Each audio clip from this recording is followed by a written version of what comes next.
বিৰতিৰ পূৰ্বে ইতিমধ্যে আমি আপোনাক জনাইছিলোঁ যে মানহানিৰ গোচৰত দোষী সাব্যস্ত হৈছে ৰাহুল গান্ধী। 2 বছৰৰ কাৰাদণ্ড ৰাহুল গান্ধীক বিহা হৈছে। চুৰাট আদালতত দোষী সাব্যস্ত হ'ল ৰাহুল গান্ধী। 2019 চনৰ মানহানি গোচৰত দোষী সাব্যস্ত হৈছে। প্ৰধানমন্ত্ৰীৰ বিৰুদ্ধে অপমানজনক মন্তব্য কৰিছিল ৰাহুলে। মোদী উপাধিক লৈ কৰিছিল বিতৰ্কিত মন্তব্য। কেনেকৈ সকলো চোৰৰ উপাধি মোদী হয়, এয়া আছিল ৰাহুল গান্ধীৰ বক্তব্য। এই বিতৰ্কিত মন্তব্যৰ বিৰুদ্ধে বিজেপি বিধায়ক পূৰ্ণেশ মোদীয়ে তৰিছিল গোচৰ। ৰাহুল গান্ধীয়ে সদায় বিতৰ্কিত আৰু অৱমাননাজনক মন্তব্য কৰি আহিছে বুলি তেওঁ উল্লেখ কৰিছিল। আৰু তাৰ পাছতে আদালতৰ এই ৰায় দোষী সাব্যস্ত হৈছে ৰাহুল গান্ধী। অৱশ্যে বৰ্তমান তেওঁ জামিন লাভ কৰিছে। 30 দিনৰ ভিতৰত উচ্চ ন্যায়ালয়ত কৰিব পাৰিব আবেদন। আমাৰ জ্যেষ্ঠ সাংবাদিক ৰাজু বৰুৱা লাইভত আছে, কাৰণ অসমৰ বিজেপিৰ ভিতৰ চোৱাটো ইয়াক লৈ প্ৰতিক্ৰিয়া সৃষ্টি হৈছে। অসমৰ বিজেপিৰ তৰফৰ পৰা কি প্ৰতিক্ৰিয়া আহিছে ৰাহুল ৰাজু?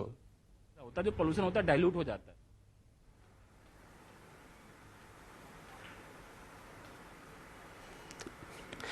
প্ৰাঞ্জল, যিহেতু এটা গুৰুত্বপূৰ্ণ বিষয় আৰু ইতিমধ্যে যদিও জামিন পাইছে, কিন্তু জামিন পালেও এই যিটো কথা ৰাহুল গান্ধীৰ যিটো ষ্টেটমেণ্ট আছিলে, সেই ষ্টেটমেণ্টক লৈ বিজেপিয়ে সেই সময়তো মাত মাতিছিল আৰু এতিয়াও বিজেপিৰ গোটেই মেকানিজিমটো এতিয়া লাগি গৈছে। আৰু এই মুহূৰ্তত যিহেতু মুখপাত্ৰ ৰঞ্জীৱ শৰ্মা আছে, মমিনুল আৱাল আছে, মই প্ৰথমে ৰঞ্জীৱ শৰ্মা ডাঙৰীয়াৰ কাষলৈ আহিছোঁ যে গোটেই বিষয়টো যে 2019 এটা গোচৰ আৰু তাৰপিছত আজি চুৰাট আদালতত এনেধৰণৰ এটা ৰায় দিয়া হৈছিল যে 2 বছৰৰ কাৰাদণ্ড, তাৰপিছত অৱশ্যেই জামিন লাভ কৰিছে। কিন্তু গোটেই প্ৰক্ৰিয়াটো চৌকিদাৰ চোৰহে বুলি যেতিয়া কোৱা হৈছিল, চৌকিদাৰ চোৰহে বুলি কোৱা নাছিলে, সব মোদী চোৰহে এই শব্দটো কৈছিল। তাৰপিছতেই বিভিন্ন জেগাত গোচৰ হৈছিল। পাটনাতো এটা গোচৰ হৈছিল, ছ'চিয়েল মিডিয়াত উৰিছিলে, গুজৰাটত হৈছিল আৰু দেশৰ অন্যান্য আদালতত হৈছিল।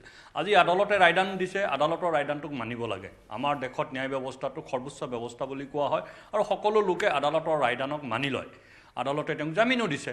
গতিকে তেওঁলোকৰ এতিয়া স্ক'প আছিলে হাইকোৰ্টলৈ যোৱা, সুপ্ৰিম কোৰ্টলৈ যোৱা, সেইটো নকৰি পেলাই আদালতৰ বিৰুদ্ধে ধৰ্ণা দিবলৈ আৰম্ভ কৰিছে কংগ্ৰেছে। আমি দেখিছোঁ অলপ আগতে দিল্লীত তেওঁলোকে ধৰ্ণা দিছে। মল্লিকাৰ্জুন খৰ্গেৰ দৰে জ্যেষ্ঠ নেতাই আদালতৰ বিৰুদ্ধে ষ্টেটমেণ্ট দিছে। তেওঁ কৈছে যে জাজক ইনফ্লুৱেঞ্চ কৰা হৈছে, জাজসকলক আঁতৰাই দিয়া হৈছে। এতিয়া নতুন জাজ অনা হৈছে, জাজক ট্ৰেন্সফাৰ কৰা হৈছে, জাজক ট্ৰেন্সফাৰ কৰি ৰায়দানৰ কাৰণে মানে অনুকূল বা তেনেকুৱা ধৰণৰ এটা ব্যৱস্থা এটা গঢ়ি তোলা হৈছে। এই যে কংগ্ৰেছৰ এই আচৰণ, কংগ্ৰেছে একো নামানে। কংগ্ৰেছে গান্ধী পৰিয়ালক বাদ দি, কংগ্ৰেছৰ কাৰণে না সংবিধান আছে, না ন্যায় আছে, না কিবা নীতি আছে, না সংসদ আছে, একো তেওঁলোকে নামানে। তেওঁলোকে এটাই বস্তু মানে, সেইটো হ'ল কংগ্ৰেছৰ কাৰণে গান্ধী পৰিবাৰ সৰ্বোপৰি। এই গান্ধী পৰিবাৰ সৰ্বোপৰি মানসিকতাৰ কাৰণে আৰু কংগ্ৰেছ ভাৰতবৰ্ষত গণবিচ্ছিন্ন হৈছে। ভাৰতৰ মানুহে কংগ্ৰেছক নস্যাৎ কৰিছে। তাৰ আজি প্ৰমাণ দেখা গৈছে যে কংগ্ৰেছে কি কৰিছে। কংগ্ৰেছে ধৰ্ণা দিছে। কাৰ বিৰুদ্ধে ধৰ্ণা দি আছে? আদালতৰ বিৰুদ্ধে ধৰ্ণা দি আছে। আদালতৰ ৰায়দান দিছে, আদালতৰ ৰায়দানটো আইনী প্ৰক্ৰিয়াৰে তাক চেলেঞ্জ কৰিব লাগে, চেলেঞ্জ কৰক। সেইটো নকৰি কংগ্ৰেছে ধৰ্ণা আৰম্ভ কৰিছে আৰু আদালতৰ বিৰুদ্ধে শ্লোগান দি আছে। এইটো এটা অশুভ লক্ষণ। কংগ্ৰেছে এটা অশুভ পৰম্পৰা আৰম্ভ কৰিছে, অগণতান্ত্ৰিক পৰম্পৰা আৰম্ভ কৰিছে, অসংসদীয় পৰম্পৰা আৰম্ভ কৰিছে। তাক আমি গৰিহণা দিছোঁ। এনেকুৱা এটা প্ৰশ্ন উঠিছে যে ৰাহুল গান্ধীয়ে যিহেতু ভাৰত জোড়ো যাত্ৰা কৰিছে আৰু ভাৰত জোড়ো যাত্ৰাৰ সময়ত ৰাহুল গান্ধীক দেশবাসীয়ে আদৰি লোৱা নিচিনা এটা পৰিৱেশ অহাৰ বাবে এনেকুৱা কিছুমান কথাত আকৌ যাতে তেওঁ ফচি যাব পাৰে, তেওঁক পিছ হুহঁকাব পাৰি, তেনেকুৱা ক'ৰবাত ষড়যন্ত্ৰ বিজেপিৰ আছে নেকি? বিজেপিয়ে ৰাহুল গান্ধীৰ বিৰুদ্ধে একো ষড়যন্ত্ৰই কৰিব নালাগে। ভাৰত জোড়ো গোটেই যাত্ৰাটোত ৰাহুল গান্ধীয়ে এটা কথাকে প্ৰমাণ কৰিছে, সেইটো হ'ল যে দেশত বিজেপিৰ ভাল শাসন চলিছে, বিজেপিয়ে দেশত শান্তি স্থাপনত সক্ষম হৈছে। তাৰ উদাহৰণ হিচাপে মই কওঁ, যেতিয়া উমা ভাৰতীৰ নেতৃত্বত ভাৰতীয় যুৱ মৰ্চাই আজিৰ পৰা 25 বছৰ আগতে কাশ্মীৰত যাত্ৰা কৰিছিল, তিৰংগা যাত্ৰা, তেতিয়া কাশ্মীৰত যাত্ৰা কৰিব পৰা নাছিলে। ছিকিউৰিটি লৈ পেলাই যাত্ৰা কৰিব লগা হৈছিল কাশ্মীৰত। আজি ৰাহুল গান্ধীয়ে ভাৰত জোড়ো যাত্ৰা শ্ৰীনগৰত সমাপন কৰিছে উইদাউট ছিকিউৰিটি। সেই যে পৰিৱেশ দিয়া হৈছে আজি কাশ্মীৰত, সেই পৰিৱেশ ঘূৰি আহিছে, সেইটোৱে প্ৰমাণ কৰে ভাৰতীয় জনতা পাৰ্টীৰ চৰকাৰে ভাল কাম কৰিছে, শান্তি স্থাপনত সক্ষম হৈছে, উন্নয়ন কৰাত সক্ষম হৈছে। ৰাহুল গান্ধীয়ে নিজে ভাৰত জোড়ো যাত্ৰাৰ জৰিয়তে সেই কথা প্ৰমাণ কৰিছে। গতিকে তাতকৈ আৰু বহলাই কোৱাৰ কোনো প্ৰয়োজন আছে বুলি মই নাভাবোঁ। কাশ্মীৰত ভাৰত জোড়ো যাত্ৰাৰ সময়ত ৰাহুল গান্ধীয়ে ছিকিউৰিটি নোহোৱাকৈ ঘূৰিব পৰা, ভালকৈ খোজকাঢ়ি যাব পৰাৰ যি পৰিৱেশ ভাৰতীয় জনতা পাৰ্টীৰ চৰকাৰে দিছে, সেই পৰিৱেশে ৰাহুল গান্ধীৰ সেই যিটো ভাৰত জোড়ো যাত্ৰা সফল বুলি কৈ আছে, সি আচলতে ভাৰতীয় জনতা পাৰ্টীৰ সফলতাকে সূচায়। নিশ্চয় ৰাজু, আন বহুকেইজন নেতাও আছে তাত। ৰঞ্জীৱ শৰ্মাৰ সৈতে আন বহুকেইজন বিজেপিৰ নেতা আছে, তেওঁলোকৰো প্ৰতিক্ৰিয়া আমি জানিব বিচাৰিছোঁ। মমিনুল আৱাল আছে। হয়, কৰিলে আৰু তাৰপিছত নাই, আজিৰ পৰিৱেশটোত এটা কথা স্পষ্ট হৈছে, কংগ্ৰেছ যে ভাৰতীয় গণতন্ত্ৰৰ প্ৰতি ভাবুকি, সেই কথাটোকে আজি কংগ্ৰেছৰ আচৰণে পুনৰবাৰ প্ৰতিপন্ন কৰিছে। ভাৰতবৰ্ষই স্বাধীনতা লাভ কৰাৰ পিছৰ পৰা কংগ্ৰেছে যিমান দিন শাসনত আছিল সিমান দিন বাৰে বাৰে গণতন্ত্ৰক তেওঁলোকে টেটুচেপা দিছিল।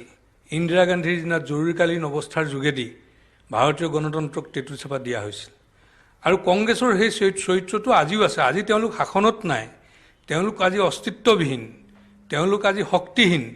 তথাপিও তেওঁলোকে ভাৰতীয় গণতন্ত্ৰৰ প্ৰতি সন্মান জনাবৰ কাৰণে, ভাৰতীয় গণতন্ত্ৰৰ প্ৰতি সন্মান প্ৰদৰ্শন কৰিবৰ কাৰণে তেওঁলোক মানসিকভাৱে প্ৰস্তুত নহয়। তেওঁলোকে আজি ন্যায়ালয়ত তেওঁলোকৰ বিশ্বাস নাই। তেওঁলোকে ভাৰতীয় গণতন্ত্ৰৰ প্ৰতি তেওঁলোকৰ বিশ্বাস নাই আৰু তেওঁলোকে ভাৰতীয় গণতন্ত্ৰক যেনেধৰণেৰে উপলুঙা কৰিছে, এই ব্যৱস্থাটোক যেনেধৰণে উপলুঙা কৰিছে, তাৰ পৰা এটা কথাই প্ৰতিপন্ন হৈছে, কংগ্ৰেছ আৰু কংগ্ৰেছ দল ভাৰতীয় গণতন্ত্ৰৰ প্ৰতি এক ভাবুকি স্বৰূপ। ন্যায় ব্যৱস্থাটোক বিভিন্ন সময়ত বিৰোধীয়ে কয় যে বৰ্তমান বিজেপিৰ হাতত শক্তি আছে, গতিকে বিজেপিৰ মতে গোটেই প্ৰক্ৰিয়াটো চলাব বিচাৰিছে। চাওক, ভাৰতীয় জনতা পাৰ্টি এটা ৰাজনৈতিক দল।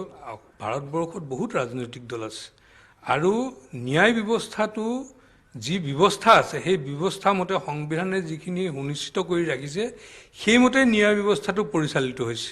ভাৰতীয় সংবিধান মতে ন্যায় ব্যৱস্থা পৰিচালিত হৈ আছে। অৱশ্যে এই যিবিলাক বিৰোধীয়ে যিবিলাক কথা কৈ থাকে, তেওঁলোকৰ পক্ষত সিদ্ধান্তবিলাক নাহিলে তেওঁলোকে এনেকুৱা কথা কয়, সেইটো একো অস্বাভাৱিক নহয়। বিৰোধীয়ে এই কথাবিলাক সময়ে সময়ে তেনেকৈ কৈ থাকে কিছুমান বিষয় লৈ পেলাই, যেতিয়াই তেওঁলোকৰ পক্ষত ৰায়টো নাহে। প্ৰকৃতাৰ্থত ভাৰতীয় গণতন্ত্ৰ বিজেপি চৰকাৰৰ নেতৃত্বাধীন যি কেন্দ্ৰত চৰকাৰ চলি আছে, এই চৰকাৰৰ দিনত ভাৰতীয় গণতন্ত্ৰৰ প্ৰতিটো স্তৰতে সাংবিধানিকভাৱে পৰিচালিত হৈ আছে আৰু ন্যায় ব্যৱস্থাটো একেবাৰে যে নিৰপেক্ষ সেই কথাটো মই দীঘলীয়াকৈ নকওঁ, সেই কথাটো 1-to-1 नहीं होगा भैया, सबका साथ। आ जाओ।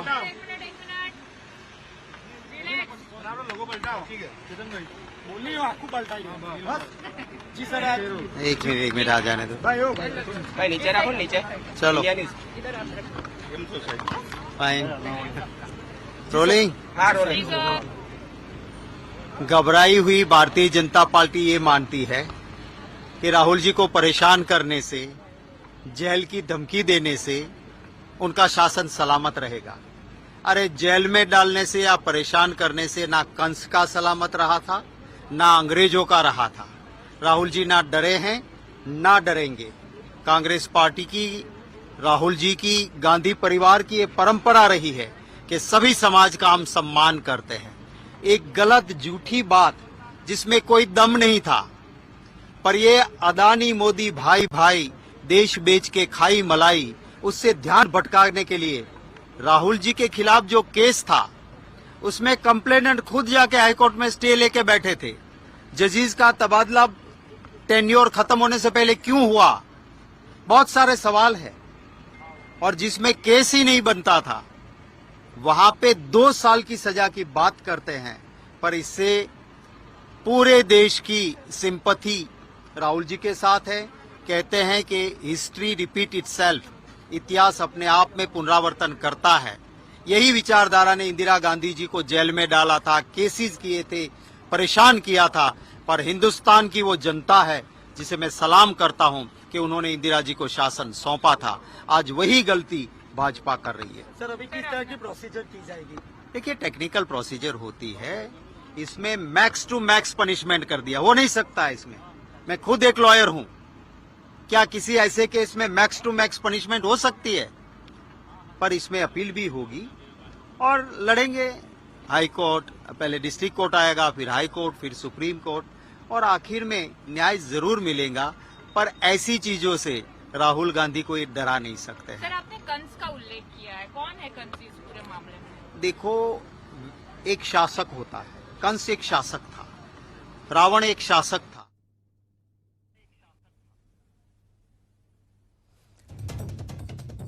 আৰু এনেধৰণে প্ৰতিক্ৰিয়াবোৰ আহি আছে ৰাহুল গান্ধী সন্দৰ্ভত পৰৱৰ্তী সময়তো প্ৰতিক্ৰিয়াবোৰ শুনাই থাকিম কিন্তু এইখিনিতে আকৌ সময় বাণিজ্যিক বিৰতিৰ নিউজ 18 নেটৱৰ্কত ৰাইজিং ইণ্ডিয়াৰ তৃতীয় সংস্কৰণক লৈ আমি অত্যন্ত উৎসাহী ৰাইজিং ইণ্ডিয়া এক মঞ্চ য'ত প্ৰভাৱশালী ব্যক্তিক একত্ৰিত কৰি ভাৰতৰ সফলতা আৰু সমৃদ্ধিৰ কাহিনী উদযাপন কৰোঁ এবাৰৰ বিষয়বস্তু হৈছে প্ৰকৃত নায়ক য'ত আমি অসাধাৰণ মানুহৰ কাহিনীৰ বিষয়ে ক'ম লগতে তেওঁলোকৰ অসাধাৰণ কৃতিত্বও আমাৰ দেশত ইতিবাচক পৰিৱৰ্তন আনিবলৈ এই লোকসকলে যথেষ্ট সহায় কৰিছে জলবায়ু জৰুৰীকালীন অৱস্থাৰ বিৰুদ্ধে যুঁজ দিয়াসকলৰ পৰা আৰম্ভ কৰি ভাৰতৰ কিছুমান পুৰণি শিল্প ঐতিহ্য আৰু সংস্কৃতিক পুনৰুজ্জীৱিত কৰাত ব্ৰতী হৈ থকা লোকসকললৈকে নিউজ 18 নেটৱৰ্কৰ সমগ্ৰ দেশৰ সাংবাদিকৰ দলে আমাৰ মাজৰ এই নায়কসকলক চিনাক্ত কৰাত সহায় কৰিছে আৰু অহা কেইসপ্তাহমানৰ ভিতৰত আমি আপোনালোকৰ বাবে এই বিশেষ মানুহ আৰু তেওঁলোকৰ কাহিনীৰ বিষয়ে আৰু অধিক লৈ আহিম আজি আমি কম বিশ্ব প্ৰসিদ্ধ শিল্পী গোলাম নবীৰ কাহিনী চাই থাকক আমাৰ বিশেষ show' rising India real heroes য'ত আমি আপোনালোকৰ বাবে বিভিন্ন ক্ষেত্ৰত কাম কৰা ৰিয়েল হিৰো আৰু তেওঁলোকৰ বহুতো কাহিনী লৈ আহিম Whenever we speak of beauty and craftsmanship, the name of Kashmir and its wooden craftsmanship always pops up.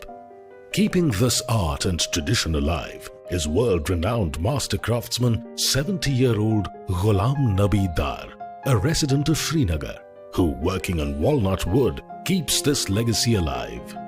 His journey, however, has not been easy.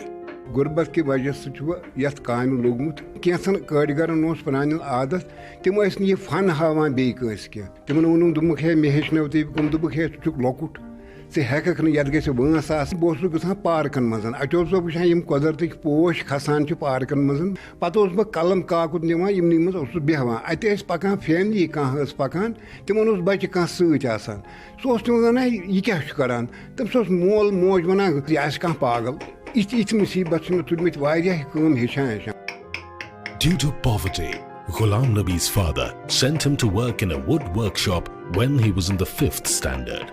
Ghulam was very unhappy because he could not bring his inspirations to life here. So he quit and worked under many master craftsmen, honing his skills and his craft.